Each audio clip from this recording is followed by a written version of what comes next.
We have the reaction from Israel. Benjamin Netanyahu, the Prime Minister, has cancelled his delegation's visit to Washington, D.C., saying that Israel's war effort will be hampered by it. For further analysis, let's bring in Nader Hashemi, who's an Associate Professor of Middle East Politics at Georgetown University. The first question has to be, what's your immediate reaction to the resolution? Well, I think your correspondent at the United Nations had it absolutely right. This is a very watered-down resolution.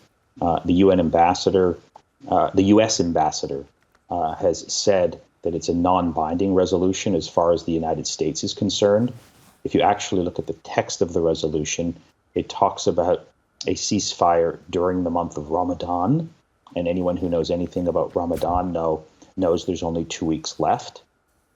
The United States is continuing to support Israel militarily, to drop bombs on the people of Gaza. And as we speak, the United Nations is passing a new law. The United States is passing a new law to stop all financial support to UNRWA, the United Nations agency that supports Palestinians, and to punish the Palestine Authority if it ever decides to take Israeli officials before the International Criminal Court. So U.S. policy here, it's pretty clear, is not going to shift. I think what the significance of today's vote is that the United States simply could not any longer defy the near totality of opinion on the planet with respect to blocking UN resolutions at the Security Council on the question of Gaza. It became too costly, so they tried to water down this resolution, and at the end they abstained. But I don't think at the end of the day this is going to save one life in Gaza. Do you think that Benjamin Netanyahu is anyway put out by this resolution? I mean, the immediate reaction has been to reverse that decision to send a delegation to the United States, which gives the impression at disappointment with it. But do you think that's real? I think it is real, but I think we have to sort of put it in context.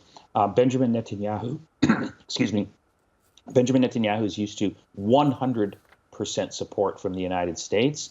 Now that support has shifted to 99.99% support from the United States. And so when you are a spoiled child, like Benjamin Netanyahu is, and you don't get everything you want, you sort of, throw a temper tantrum. And that's exactly what we're seeing from Netanyahu today.